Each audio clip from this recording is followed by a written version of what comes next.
સ્વાધ્યાય 11.1 દાખલા નંબર 11 એક ગાડીને એકબીજા પર આચ્છાદિત ન થાય તેવા બે વાઇપર છે. દરેક વાઇપરને 115 અંશના ખૂણે જેટલી સફાઈ કરતી 25 સેન્ટીમીટર લંબાઈની બ્લેડ છે. પ્રત્યેક વખતે વાઇપરથી સાફ થતા વિસ્તારનું કુલ ક્ષેત્રફળ શોધો. ખ્યાલ આવી ગયો? હવે ધ્યાન આપો. હવે વિઝ્યુલાઇઝેશન કરો. ગાડી કાર જોઈ છે ને બધાય? કાર ઉપર આગળ બે વાઇપર હોય છે ને, બરાબર છે? વરસાદ પડે ત્યારે આમ થતા હોય છે, યાદ છે ને? એ પ્રમાણે આપણે આકૃતિ દોરીશું. બરાબર? પહેલા સરળ લખીશું. અહીં એક ગાડીને એકબીજા પર આચ્છાદિત ન થાય તેવા બે વાઇપર છે. તો આપણે ગાડીનો આગળનો કાચ દોર્યો, આ એક વાઇપર આટલો ભાગ અને આ બીજો વાઇપર દોર્યો. બરાબર છે? ક્લિયર? હા. દરેક વાઇપરને 115 અંશના ખૂણા જેટલી સફાઈ કરતી 25 સેન્ટીમીટર લંબાઈની બ્લેડ છે. મતલબ કે આ વૃત્તાંતની ત્રિજ્યા આ બરાબર 25 સેન્ટીમીટર, થીટા કેટલો થશે? 115. ત્રિજ્યા 25, થીટા કેટલો થશે? 115. આ એક નંગ અને આ બે નંગ.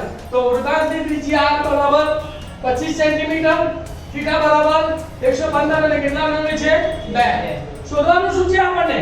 કે પ્રત્યેક વખતે વાઇપરથી સાફ થતા વિસ્તારનું કુલ ક્ષેત્રફળ. તો શું લખીશું? બરાબર 2 ગુણ્યા લઘુવૃત્તાંશનું ક્ષેત્રફળ બરાબર 2 ગુણ્યા પાઈ r સ્ક્વેર ગુણ્યા થીટા ઓન 360.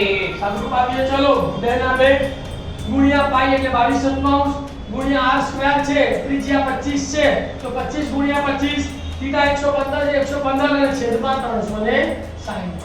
છેદ ઉડાડવાનું ધ્યાન આપજો. પાંચે ભાગ ચાલે અહીંયા. તો 5 દુ 10, એક વધ્યો ઉપરની તરફ પાછળ 15, 5 તરીને 15. અહીંયા પાંચે ભાગ ચાલે. 5 સીતા 35, એક વધ્યો ઉપરની તરફ 5 દુ 10. કેટલા આયા? 72. હવે બે ભાગ ચાલશે. બરાબર? બે કેટલા આવે? 36 દુ 72. ફરી બે ભાગ ચાલશે. બે આયા 11 અને બે આયા 18 દુ 36. તો અંશમાં કેટલા વધ્યા? 11 ગુણ્યા 25 ગુણ્યા 25 ગુણ્યા 23. 11 ગુણ્યા 25 ગુણ્યા 25 ગુણ્યા 23. છેદમાં કેટલા વધ્યા? 7 અને ગુણ્યા 18. તો 7 ગુણ્યા 18. અંશનો ગુણાકાર અંશમાં કરીને લખી નાખવાનો, છેદનો ગુણાકાર છેદમાં કરીને છેદ ઉડાડવાના નહીં, જે આવે એ જવાબ. તો 25 ગુણ્યા 25 એટલે આપણને ખબર છે 25 નો વર્ગ 625. 625 ગુણ્યા 23 કરીએ તો 625 ગુણ્યા 23 કોણ પર ધ્યાન આપજો. એકમની 0, 2 પંચા 10 ની 0 વધી પડી 1, 2 દુ 4 ને 1 5, 2 6 12 ના 12. હવે 3 નો વારો. 3 પંચા 15 નો 5 નો વધી પડી 1, 3 દુ 6, 6 ને 1 7, 3 6 18, 18 ના 18. એનો શું કરવાનો? સરવાળો.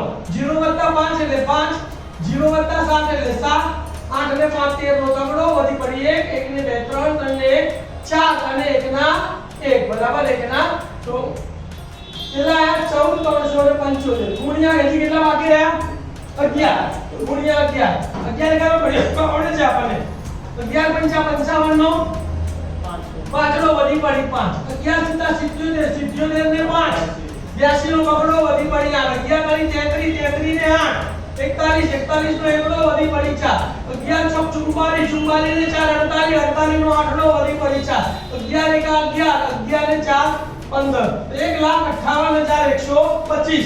તો 1,58,125.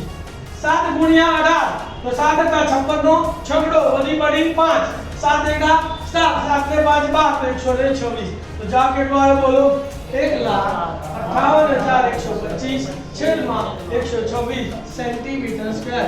માપ સેમીમાં આપેલા છે એટલે ક્ષેત્રફળ સેમી સ્ક્વેર આવે. માપ મીટરમાં આપ્યા હોય તો ક્ષેત્રફળ મીટર સ્ક્વેર આવે. આ ધ્યાન આપજો. બરાબર?